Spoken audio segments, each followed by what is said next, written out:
Antes de mais, vou-me apresentar. Sou fisioterapeuta Luís Nascimento, sou professor também na Escola de Osteopatia de Madrid, retirei aqui formação na Escola de Osteopatia de Madrid e venho hoje dar-vos este webinar de dúvidas do terceiro ano e já estou aqui a ver uma das perguntas, pelo menos, mas queria que todos vocês colocassem, se tivessem, se não tiverem dúvidas também não há necessidade de estarem a colocar só questões só por colocar, e vamos tentar resolver algumas dessas dúvidas e tirar algumas dessas dúvidas, e caso eu não tenha capacidade ou não esteja a perceber ou não esteja a conseguir responder a essas questões, também poderei fazer a posteriori.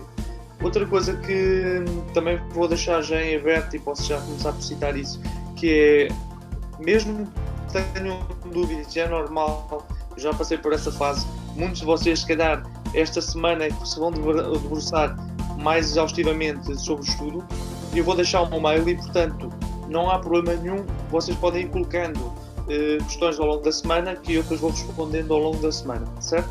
Aquelas questões que eu também não consegui responder hoje, também vou depois responder via mail sem qualquer problema, está bem? Portanto, vamos tentar aproveitar ao máximo hoje e não quer dizer, não invalida que no resto da semana não teremos também essas situações. Vamos então começar aqui por ver aqui algumas das perguntas. Vamos começar pela pergunta do Ruben. À medida que eu for respondendo às perguntas, vão também respondendo ou tentando explicar estas vossas dúvidas. Vão depois também respondendo se está de acordo com aquilo que vocês queriam que fosse respondido. Tenho aqui a primeira pergunta, que é o diagnóstico da CBR, para além da análise da informação clínica, tem por base a conjugação de dois testes, o de lateroflexão e de rotação da SEB. Isto é uma pergunta, não é? A resposta é sim. Ou seja, o que é que nós temos que nos enquadrar? Primeiro, na análise da informação clínica, perceber pelos sintomatologia se enquadra dentro de uma CBR, desculpem, e depois, a partir daí, vamos tentar fazer os movimentos de lateroflexão, verificar qual é que está limitado ou qual é que é a zona para a qual há lateroflexão e para qual é que há a rotação. Se ambos estiverem conjugados, nós estaremos então de acordo com uma CBR, desculpem. E, portanto, facilmente conseguimos diagnosticar uma lesão em CBR. É isto a dúvida?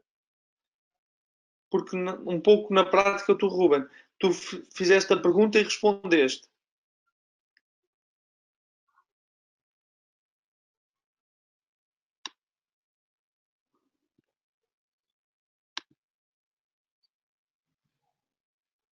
Se quiseres ir respondendo, podes escrever aqui no chat e eu vou também, toda a gente vê e vamos todos falando.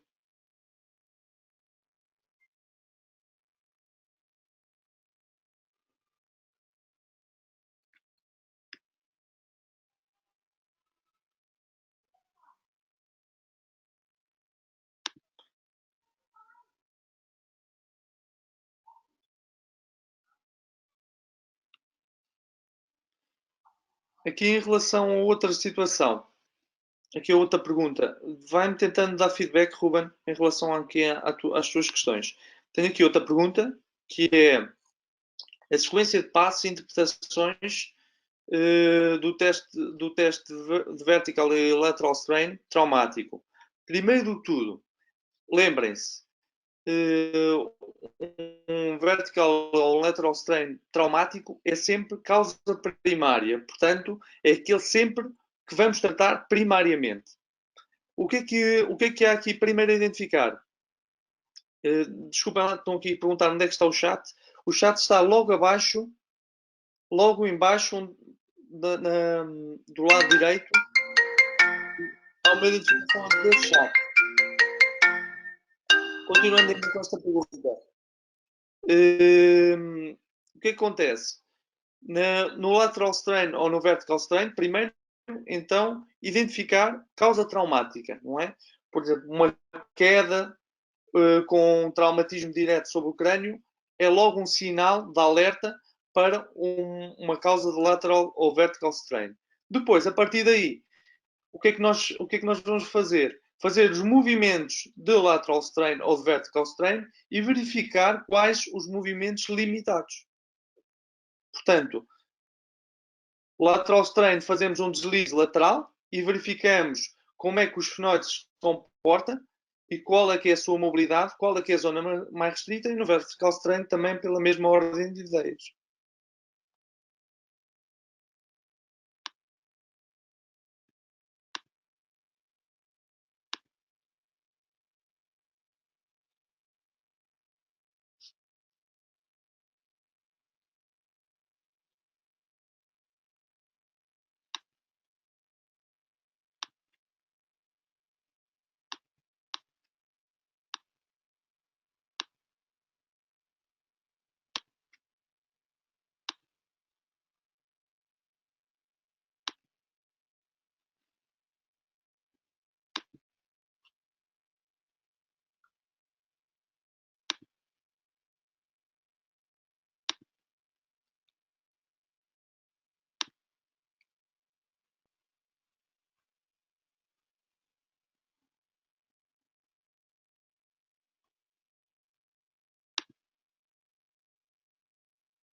Aqui, já estou aqui a ver outra pergunta. Desapareceu-me aqui do...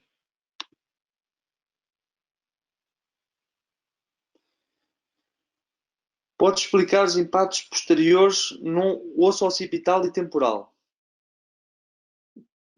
Qual é que é a dúvida mais específica em relação a isso? Joana, qual é que é exatamente a dúvida em relação aos impactos posteriores do osso occipital? Em relação a que nervo ou que par craniano? Qual é que é a dúvida exatamente? Porquê? O que acontece, só para perceberem, ao nível de uma lesão entre o occipital e o temporal, quando há um impacto posterior, vai haver um impactamento da região posterior. Neste caso, fechando quem? Buraco rasgado posterior, uma das grandes neste caso, um dos grandes buracos onde existem várias estruturas, neste caso para os cranianos, por onde passam e que têm várias consequências a nível parasimpático. Mas qual é que é a dúvida exatamente?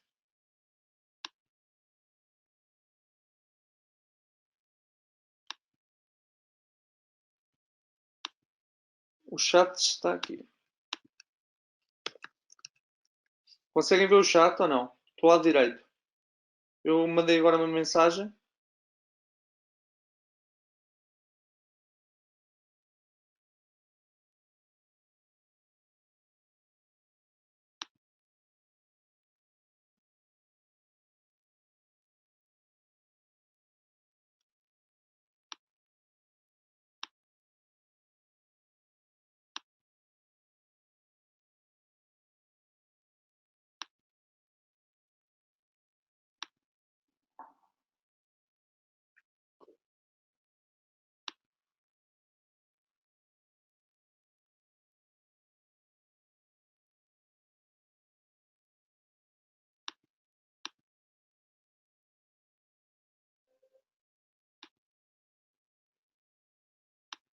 Joana, então vou esperando pela tua questão.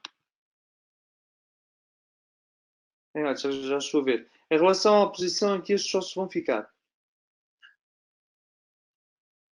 Na prática, e isto é importante vocês perceberem, os ossos têm movimento e eles ficam na mesma posição. O que acontece na prática é que eles ficam em déficit de mobilidade. Ok? Primeiro, uma coisa que é importante vocês entenderem: o osso não está fora do sítio, está com déficit de mobilidade. Como é que há um impactamento, por exemplo, do buraco rasgado posterior? Em que? Rotação que externa de quem? Vocês agora não conseguem. Isto é importante estarmos todos num chat, porque assim é muito difícil ir respondendo.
Estou à procura das vossas perguntas que eu já perdi aqui. Aqui está.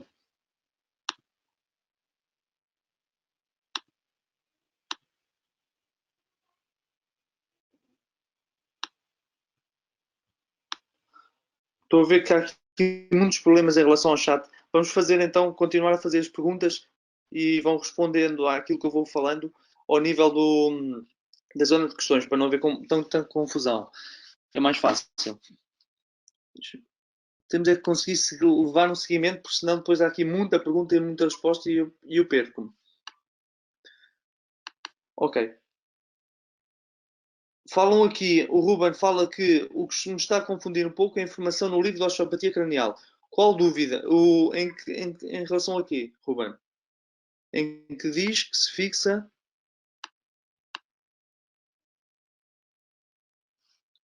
O que é o aqui em relação. Onde é que estão a ver isso?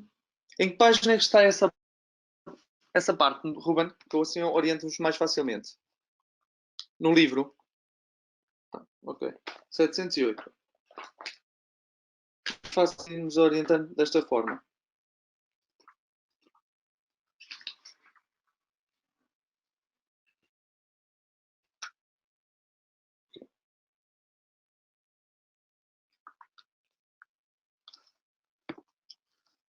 Qual é que é, em que zona, o que é que diz lá na página 708? Em qual é que é o.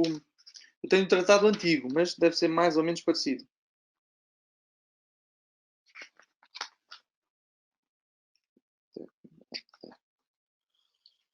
É diferente. A página é diferente.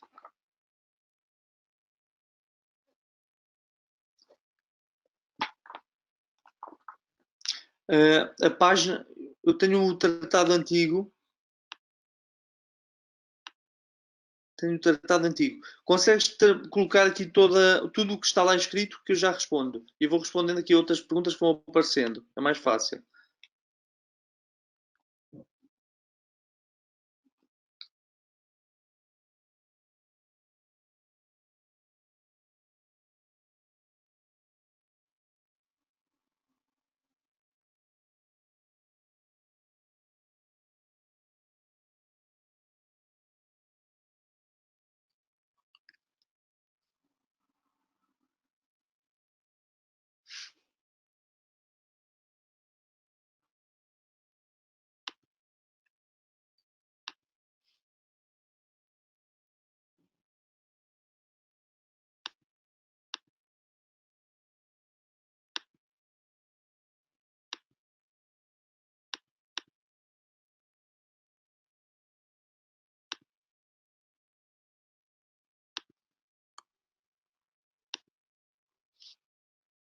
Tenho aqui outra pergunta em relação ao movimento do estômago.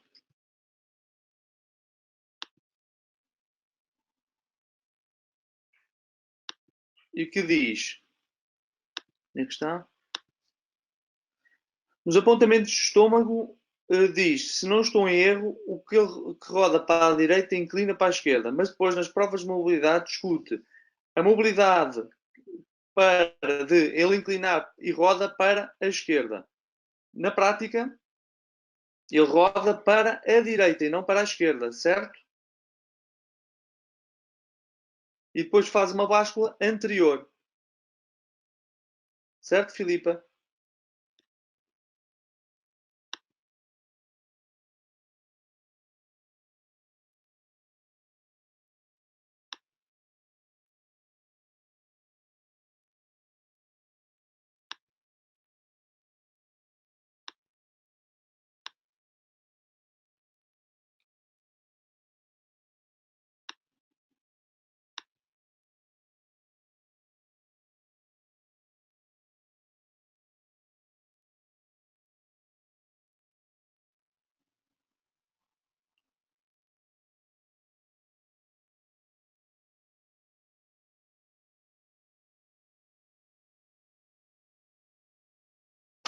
Estou aqui a ler outra pergunta. Vou lendo em que diz que no meu computador, a zona de chat. Não, ok. Portanto, não é. Os gânglios ciliares esfenopalatinos são gânglios ortossimpáticos, certo? Embora certos pares cranianos com conteúdo parasimpático passem por lá, eles continuam a pertencer ao sistema ortossimpático. Assumindo que estas duas premissas estão corretas, a minha dúvida prende-se pelo facto de termos dado técnicas nas aulas para estes gânglios, por exemplo, o bombeio do olho, e penso que foi dito, pelo menos, que eu tinha notado que estas técnicas serviriam para estimular o parasimpático. Sendo estes gânglios ortossimpáticos,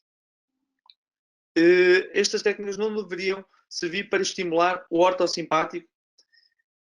Em relação quer ao gânglio ciliar, quer ao gânglio esfenopalatino, o que é que os gânglios o ortossimpático faz nesse tipo de estruturas? Por exemplo, ao nível do esfenopalatino, estamos a falar principalmente de glândulas lacrimais. A glândula lacrimal é estimulada principalmente na parte parasimpática, certo?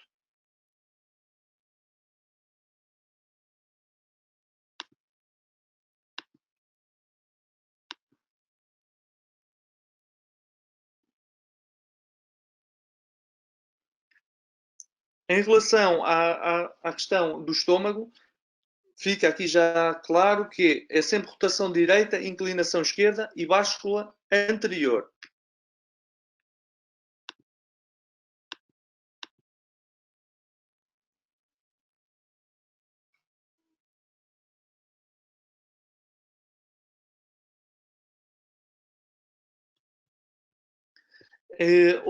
Outra questão. Como desconcluir que o paciente está num quadro ortossimpático ou parasimpático? Através das respostas do reflexo oculocardíaco, reflexo solar, reflexo demográfico, reflexo vascular,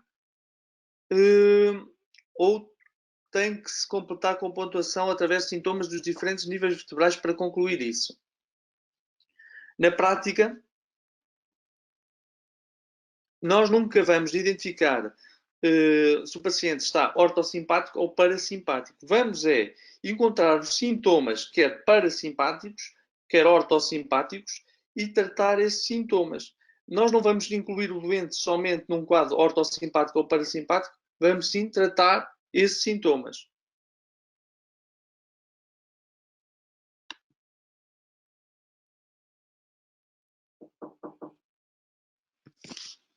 Temos só um minuto.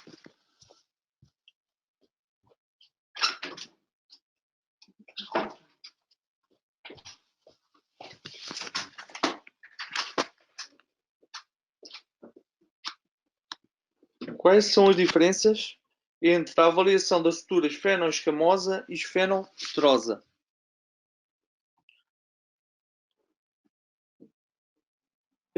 Esfenoescamosa temos um meninx intrabucal e esfenopterosa ao meninx intrabucal, mas fazemos uma descoaptação posterior do temporal, é isso?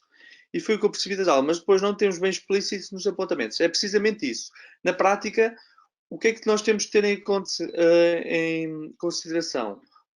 A mão que está dentro da boca, neste caso, vai fazer uma descoaptação do côndilo posterior, do temporal.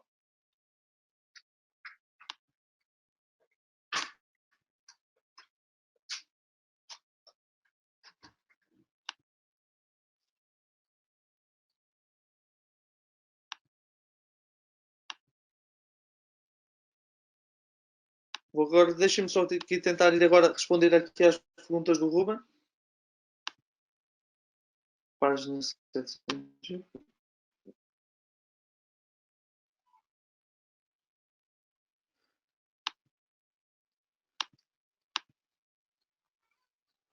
Oh, Ruben, conseguires fazer uma coisa, que é fazer um texto como estão a fazer agora os colegas, torna-se mais simples para responder, porque senão depois quando fico perdido aqui em relação. Faz um texto e com a tua pergunta, com a tua dúvida especificamente, e depois eu respondo, está bem? Senão torna-se mais complicado.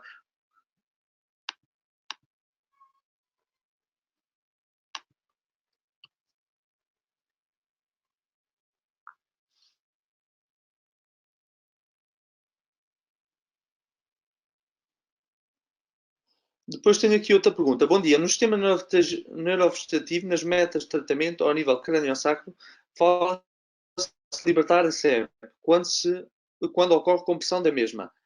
E isto implica paracetonia. geral, por inibição do ortossimpático. Isto é simples de responder. Na prática, quando um está ativo, o outro está desativo. Portanto, se um ficar ativo, o outro está inativo. Ou inibido, neste caso.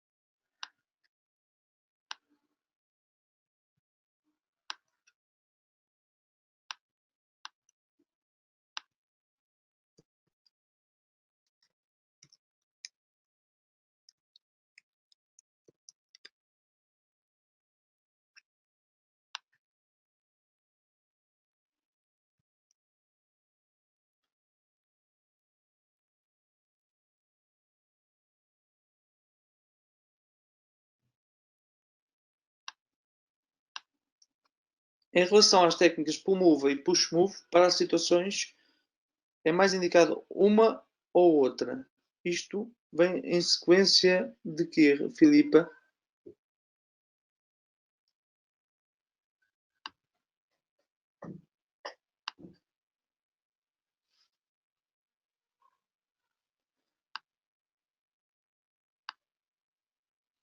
Vou aqui responder, senão nunca mais acaba com a resposta daqui do Ruben. Para o teste, vamos considerar as esferas anteriores e posteriores com cajões subpostos. Fixamos o calão occipital e vamos arrastar o calão esfenoidal acima e para cima. Para avaliar um vertical strain do esfenoide baixo, empurramos o cajão esfenoidal acima dos pés do paciente. Depois, fixamos a cajão superior e estudamos a mobilidade do cajão inferior da mesma maneira, ou seja, a mesma interpretação é que mantém.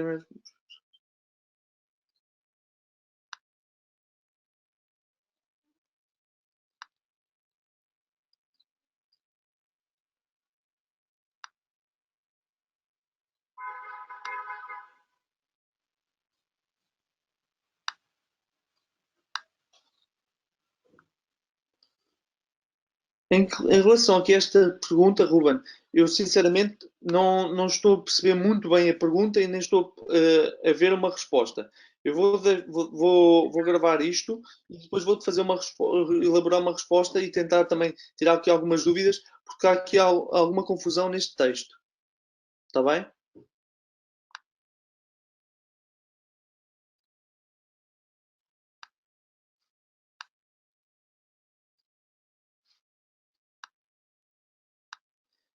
Filipa, em relação às técnicas push move e pull move, primeiro, estão normalmente relacionadas quando estamos a falar de técnicas balísticas superiores ou balísticas inferiores. E, mediante isso, ajustamos a técnica para esse tipo de hérnias, balísticas superiores ou balísticas inferiores.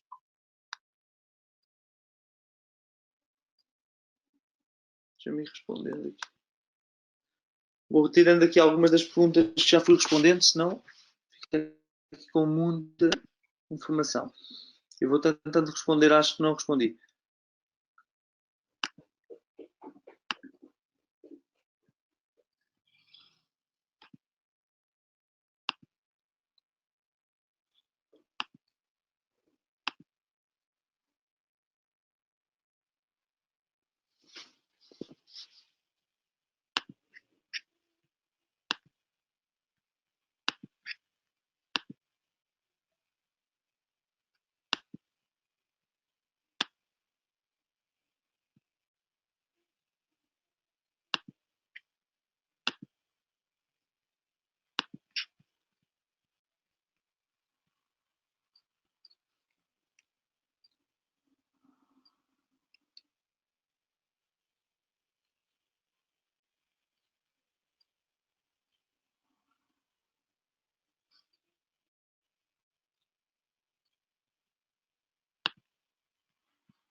Então, Liliana, ainda estou aqui.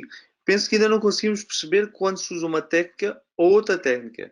Primeiro de tudo, é importante nós podemos, como o próprio nome indica, empurrar ou mobilizar a hérnia mediante se está uma balística superior ou uma balística inferior.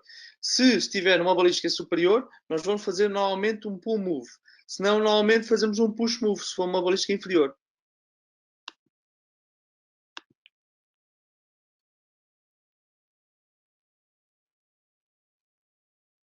Sim, podemos aplicar em L5-S1 ou noutra ou em qualquer outra hérnia balística.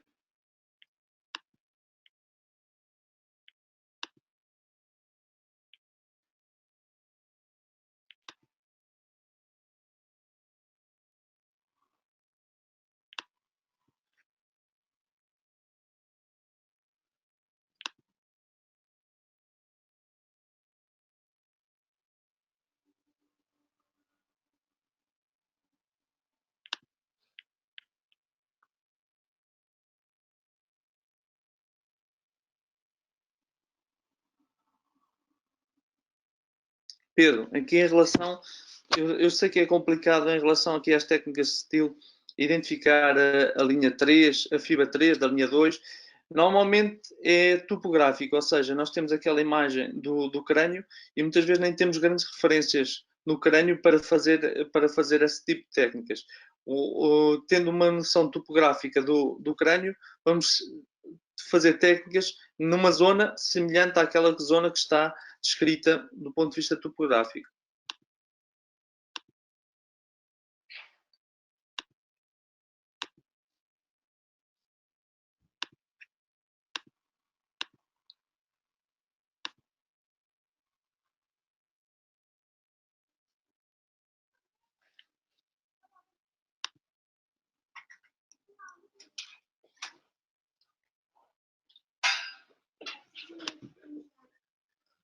Lesão intraóssea do temporal, como se avalia? Qualquer lesão intraóssea, normalmente, como tem aqui outra vez outra pergunta em relação à lesão intraóssea do occipital, o que é que normalmente está associada? Principalmente a situações escolioses cranianas, por exemplo, são das principais lesões que levam a lesões intraósseas. O que é que nós temos que encontrar numa lesão intraóssea? Principalmente avaliar a mobilidade desse osso e perceber se está em rotação interna ou rotação externa, porque pode estar numa situação ou noutra. E, mediante isso, tentar melhorar a mobilidade desse osso de forma a evitar lesões, principalmente alguns pares cranianos, como motor ocular comum, motor ocular externo, entre os outros.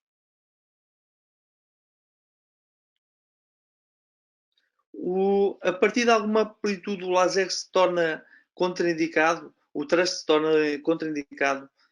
Na prática, o thrust pode se tornar contraindicado, principalmente quando colocamos na posição em teste, ou seja, na posição em manipulação, e o paciente apresenta uma sintomatologia bastante exagerada. Neste caso, nunca se faz manipulação. Quando colocamos na posição em manipulação e sentimos que há uma exacerbação da dor do paciente e desta forma evitamos fazer manipulação. Depois há as outras contraindicações todas das técnicas de thrust. Outra coisa que é importante, normalmente em lesões em hérnias, a manipulação é feita em lateralidade.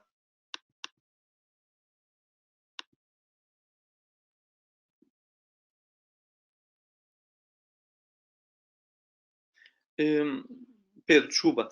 O que é que entendes por desculpa, uma lesão de flexão e extensão? Estás a falar flexão e extensão do ponto de vista cranial ou porque não há lesões específicas de flexão e extensão do temporal? O temporal ajusta-se noutro tipo de movimentos, certo? Pode dizer, por exemplo, que um está em rotação interna, outro está em rotação externa. É isso?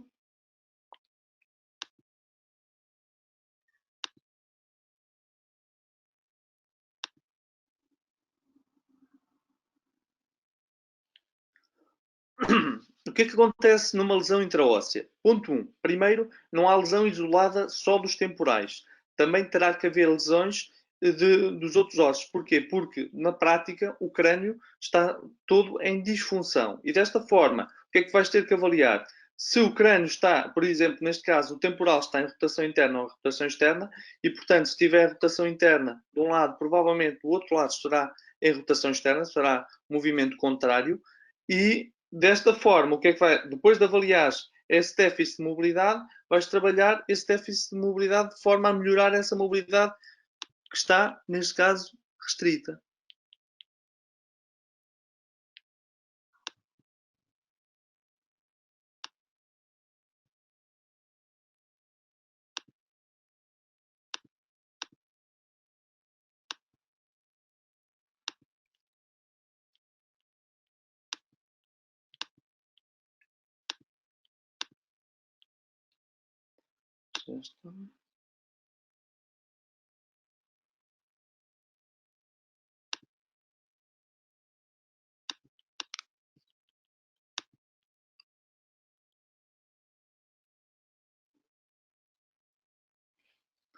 Aqui surgem mais perguntas.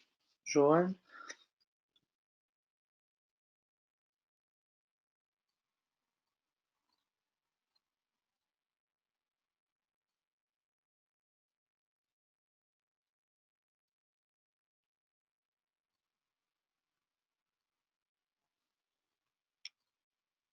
Então aqui a Joana está a perguntar, ainda relativamente ao pull and push move, supostamente quando a balística é superior devemos manipular com a palanca superior, certo?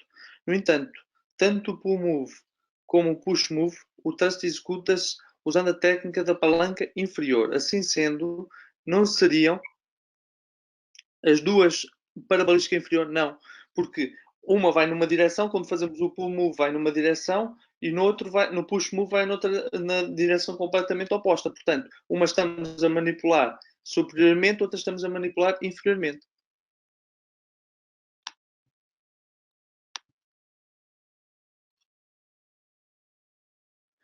Alguma ordem de tratamento cranial, ou seja, tratar osso mais superficial e mais profundo, ou vice-versa?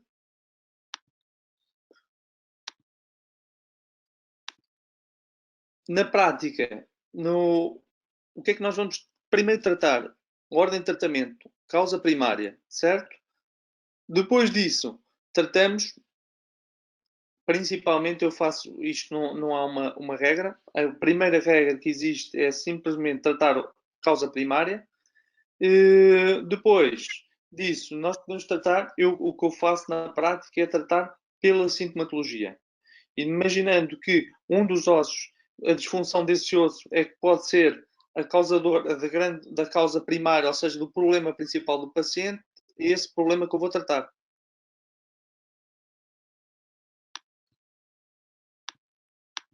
Pedro, aqui em relação ao reflexo vascular autonómico, o que é que não percebeste como é que se avalia no paciente?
Pedro, aqui em relação a outra pergunta, sim, mas se um temporal estiver em flexão e outro em extensão, isto é uma. Não quer dizer sempre. Não é por estar um em flexão ou outro em extensão que vai ser uma lesão intraóssea do temporal, atenção.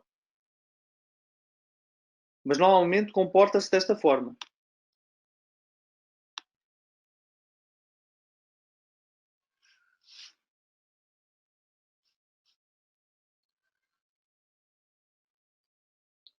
Normalmente, eu vou responder aqui, Joana, em relação aqui numa disfunção em flexão da sebe, o olho sobressai ou está profundo.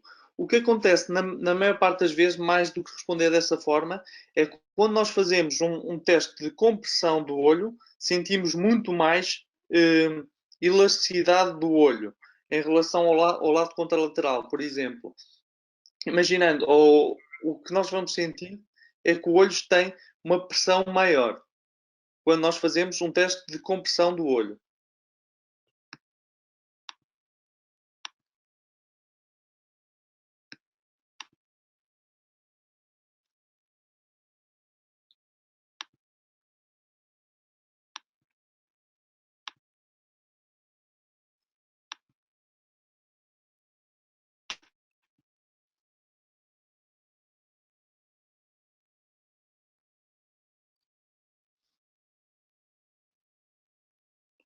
Aqui, Liliana, vamos então tentar, voltando à push e pull. Na push estamos a provocar uma rotação da vértebra ou lateralação e na pull estamos a também provocar uma rotação. Tenta ser mais explícita na pergunta, se faz favor.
Joana, vamos então aqui.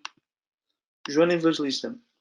No caso do olho mais duro à palpação, a sebe está em flexão.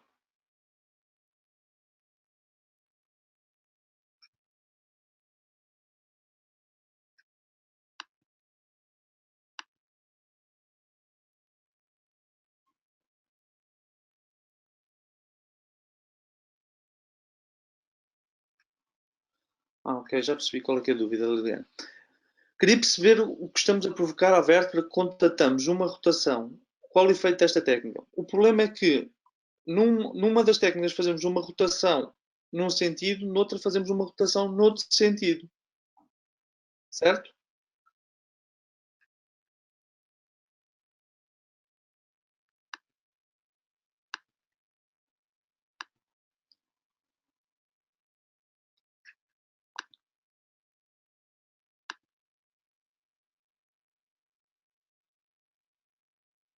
Exatamente. Tanto é que aqui respondes que numa fazemos uma rotação homolateral, noutra fazemos uma rotação contralateral. Agora, queria perceber que estou a provocar com essas termos. Não sei se me estou a fazer perceber. Não, é que eu não estou a conseguir perceber a pergunta. Primeiro, se calhar a dúvida começa por aqui, Liliana. Vamos por partes. Uma hérnia, que tipo de hérnias é que conheces? Do ponto de vista das hérnias internas. Nas hérnias internas temos hérnias medianas e hérnias internas temos a hérnia paramediana e temos a hérnia que é lateral, certo? Dentro depois disso ainda temos ainda as hérnias foraminais e depois temos as externas. Quando nós estamos a fazer a hérnia externa, lembrem-se que a raiz está a contatar externamente essa hérnia discal. Portanto, a única forma de desimpedirmos que a hérnia comprima essa, essa raiz nervosa é fazendo uma rotação contralateral. Por isso, nas hérnias externas faço rotação contralateral e hum, na hérnia interna faço homolateral.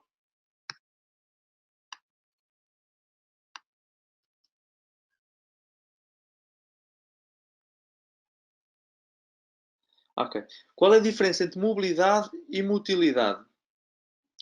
Mobilidade é aquilo que nós avaliamos em termos de aquilo que falámos há pouco, da rotação direita, da báscula anterior do estômago, da lateroflexão. Motilidade é os movimentos intrínsecos do estômago.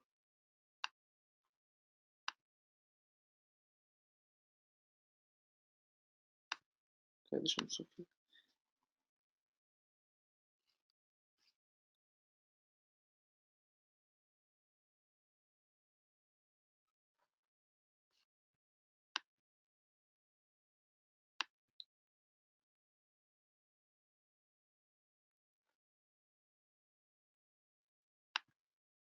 Aqui o Frederico perguntou aqui como funciona em termos práticos o teste neurovegetativo vascular autonómico. Na prática, este teste só serve para verificar grandes alterações do sistema vascular. Portanto, não nos dá a noção de que alterações existem ou em que sistemas é que existem, mas que de uma forma geral existe uma alteração desse sistema.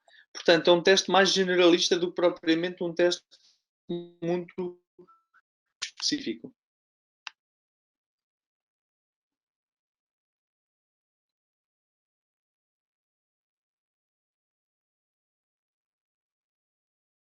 Aqui em relação ao Pedro, vamos lá aqui. O Pedro diz, porque diz que a onda arterial é modificada pela luz, tato, pressão, que resulta numa onde vaso positivo e negativo se avalia pelo pulso arterial. Continuo a não perceber a tua pergunta, Pedro. Desculpa. Se consigo ser mais explícito, eu nem consigo perceber o que é que estás aqui a dizer.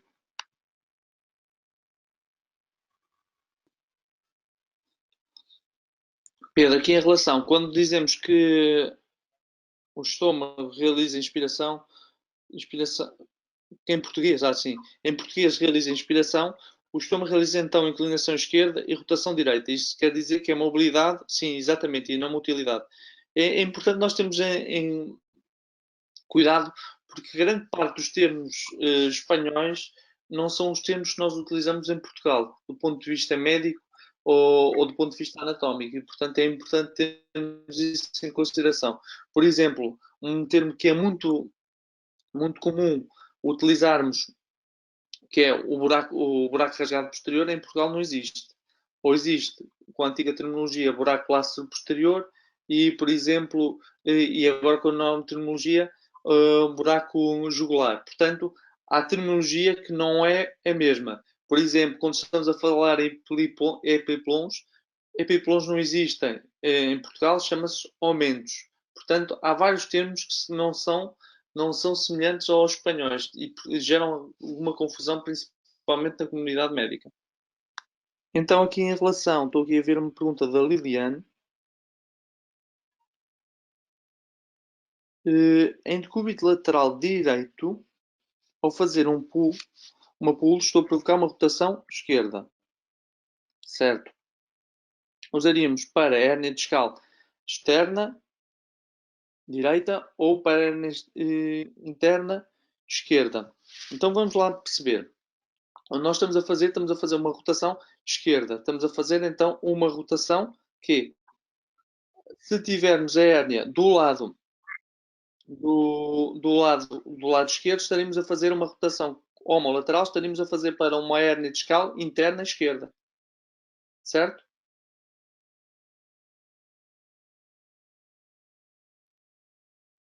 Se a hérnia estivesse para cima.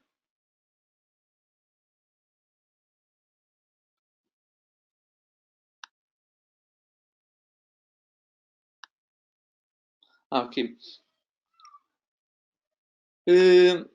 Joana, vou-te fazer aqui, estou aqui a ver esta pergunta, o nervo mediano é a junção de que nervos? Eu volto-te a fazer esta pergunta. Qual é que é a dúvida? Porque esta é uma pergunta muito básica. Qual é que, qual é que é a tua dúvida em relação a isto? Está descrito em várias vezes e sempre da mesma forma.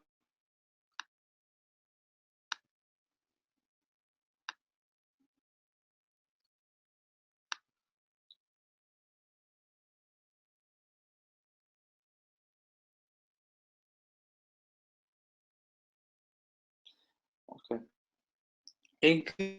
Pedro, em que tipo de patologia se faz técnica articulatória temporozigmática? Principalmente, não penses numa patologia, por exemplo, não pensa em nenhum nervo de compressão, nenhum par craniano, pensa sim em disfunções. Tudo o que seja uma disfunção do temporal ou uma disfunção do zigmático, o que pode acontecer, pode haver um déficit de mobilidade desta articulação. E, portanto, em qualquer uma a disfunção, quer do temporal, quer do osso sigmático, teremos que utilizar esse tipo de técnicas. Então vamos aqui à Joana. Joana, mas eu não consigo achar um conceito da formação do nervo mediano. Ele é formado pelo osso maior e pelo fundo. Sim. Qual é que é a dúvida? Muitas das vezes a dúvida surge com outra questão, que é principalmente com a terminologia.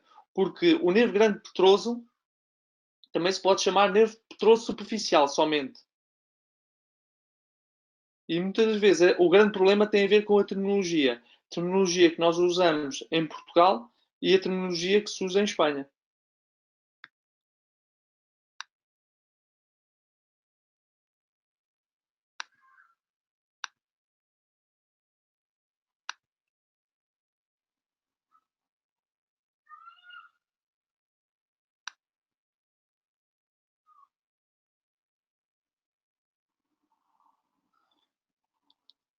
Liliane, podia explicar a execução?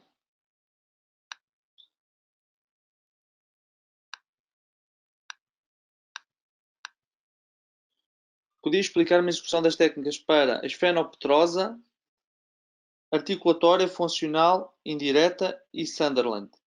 Não consigo perceber que temos de fazer com cada mão. Primeiro, são situações completamente diferentes. Técnica articulatória, normalmente, é uma técnica mais estrutural, ou seja, mais no sentido de abrir a articulação. Desta forma, são técnicas muito mais stretching. As técnicas funcionais são técnicas que vão, como vocês sabem, de acordo com o movimento menos restrito, e as Sunderland são muito mais sensitivas.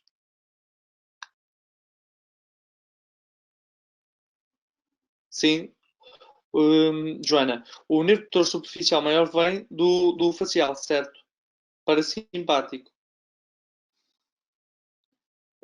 Joana, o nervo motor profundo maior vem do nervo que por sua vez é do nono. Isso é certo. Então, só para não haver dúvidas, nervo vidiano é da conjugação do petroso profundo maior, petroso superficial maior. Somente isto, certo?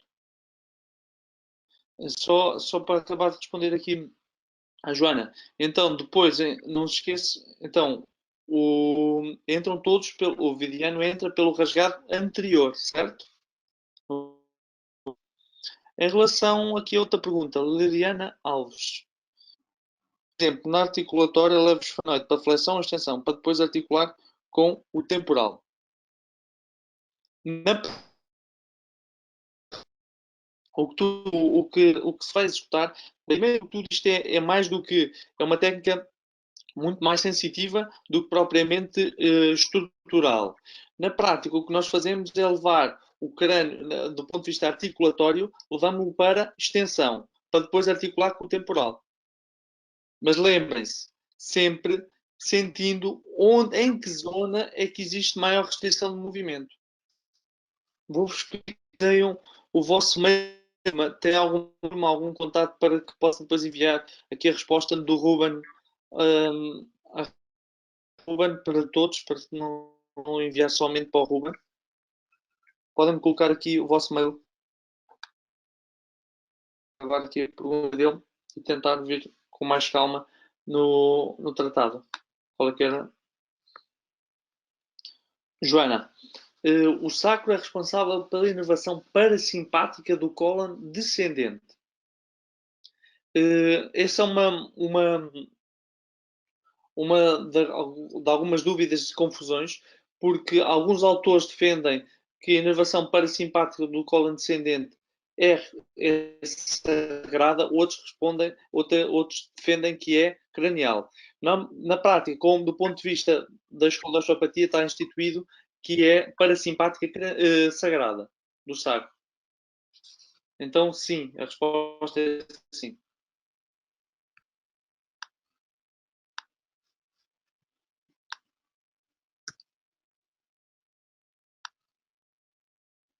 Ok. Deste-me o teu mail, Ruben, mas não. Depois tu então encaminhas para o restante dos colegas, está bem? Porque é importante também todos fiquem com esta dúvida tirada, porque pode ser uma dúvida dos restantes colegas também.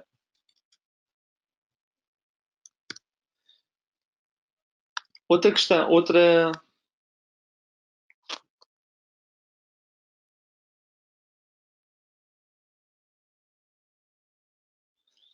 Na funcional indireta, a Liliana pergunta, ainda continuando com aquela pergunta de há pouco, temos de testar qual o movimento mais livre do temporal e manter. E depois mobilizamos com o esfenoide para flexão e ou extensão.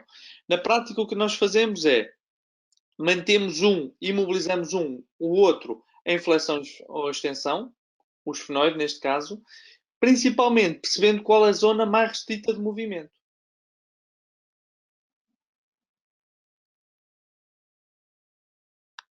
Vou aqui já aproveitar para dizer, enquanto não surgem mais perguntas, ou se não surgirem mais perguntas, ou mais dúvidas, que ao longo desta semana vocês podem ir colocando sempre as perguntas que quiserem.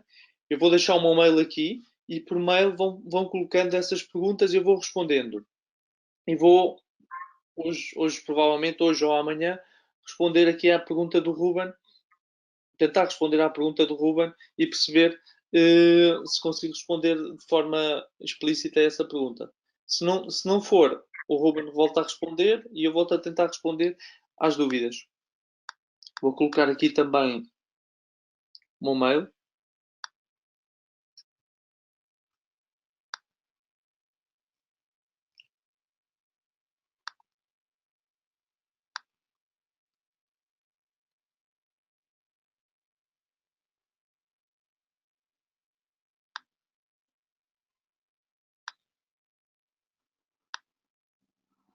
Ok. Uma consequência da compressão da SEB é uma vagotonia.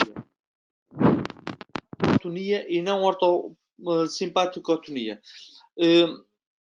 Porquê que vocês, já há pouco parecia-me também que estavam com essa dúvida, porquê que vocês têm a ideia de que no caso de uma SEB, de uma compressão da SEB, vai existir uma ortosimpaticotonia? Porque está sempre descrito, eu acho que em todas as zonas na sebenta, que é no livro, que uma compressão da SEB dá sempre, neste caso, uma vagotonia ou uma uma lesão de parasimpático.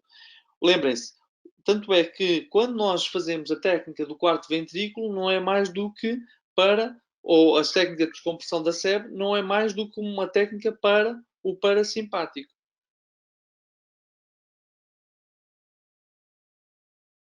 Ou seja, neste caso, o que nós vamos fazer é estimular o ortossimpático.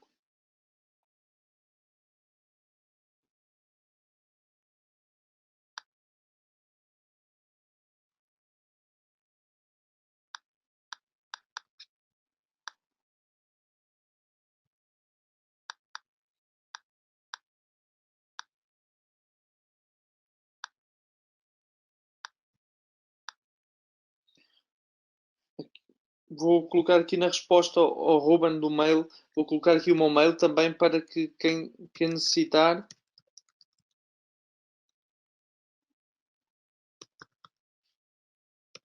possa fazer as perguntas durante a semana.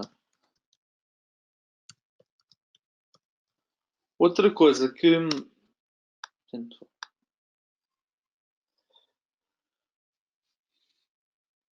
outra coisa que eu também quero falar, e é importante, não vale a pena estarem muito nervosos em relação ao exame. E, mais do que tudo, tenham, que eu acho que é importante vocês terem, é uma noção da componente técnica.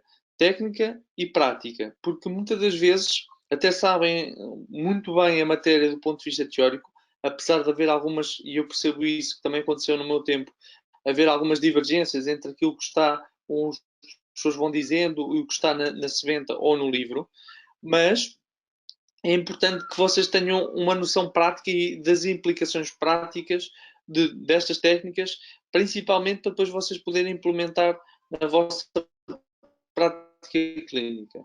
Nesta